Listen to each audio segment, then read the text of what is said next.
윤석열 정부 출범 이후에 한일 민간 협의가 변수로 떠오른 일본 전범 기업의 재산 매각 사건에 대해서 대법원이 조만간 최종 결론을 내릴 것으로 보입니다.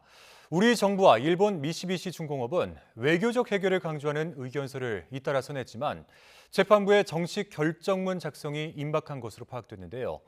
2주 정도 남은 주심 김재형 대법관의 퇴임 전엔 결론을 낼 방침인 것으로 알려졌습니다. 나혜인 기자가 단독 취재했습니다.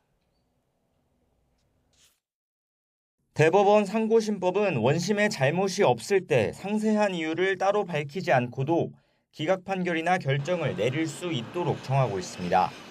이를 심리 불속행 기각이라고 하는데 신속하고 효율적인 재판이 목적이라 대법원에 사건이 접수된 날부터 넉 달 안에만 할 수 있습니다.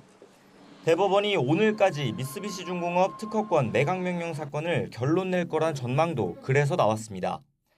미쓰비시가 우리 법원의 매각명령에 불복해 재항고한 사건이 지난 4월 19일 접수됐기 때문입니다.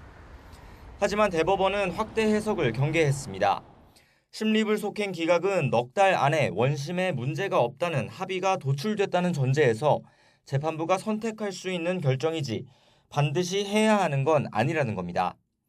또 외교적으로 민감한 사건을 한 줄 이유도 없이 종결하긴 어렵다는 점도 재판부가 일반 사건처럼 정식 결정문을 낼 거란 관측에 무게를 더합니다. 현재 일제 강제동원 피해자 김성주 할머니가 당사자인 특허권 매각명령 사건의 주심은 다음 달 4일 퇴임을 앞둔 김재형 대법관입니다. 재판부는 늦어도 그 전에 이번 사건을 매듭짓겠다는 방침을 정한 것으로 알려졌는데 조만간 결정을 내릴 수 있을 정도로 심리가 진전된 것으로 파악됐습니다.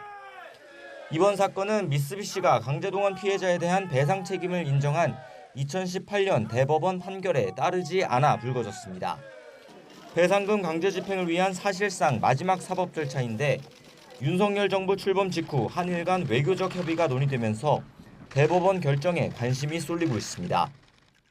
최근 우리 외교부와 미쓰비시 측 역시 한일 민관 협의회 같은 외교적 노력을 강조하며 대법원의 최종 판단을 사실상 보류해달라는 의견서를 내기도 했습니다. 하지만 매각명령에 앞서 미쓰비시 재산에 대한 압류 조처가 이미 지난해 대법원에서 확정됐다는 점에서 다른 결론이 나올 가능성은 작다는 전망이 지배적입니다.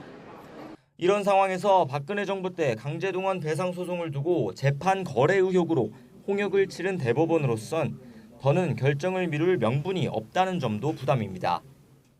강제동원의 집행 절차를 지연시키려는 모습은 재판 거래의 피해자들인 강제동원 소송 원고들에게는 매우 충격적인 모습이었습니다. 이에 따라 미쓰비시 특허권 매각명령 사건에 이어 다른 강제동원 피해자 양금덕 할머니가 받아내고자 하는 상표권 현금화 사건 역시 쟁점이 비슷해 조만간 결론이 나올 것으로 보입니다. YTN 나힌입니다.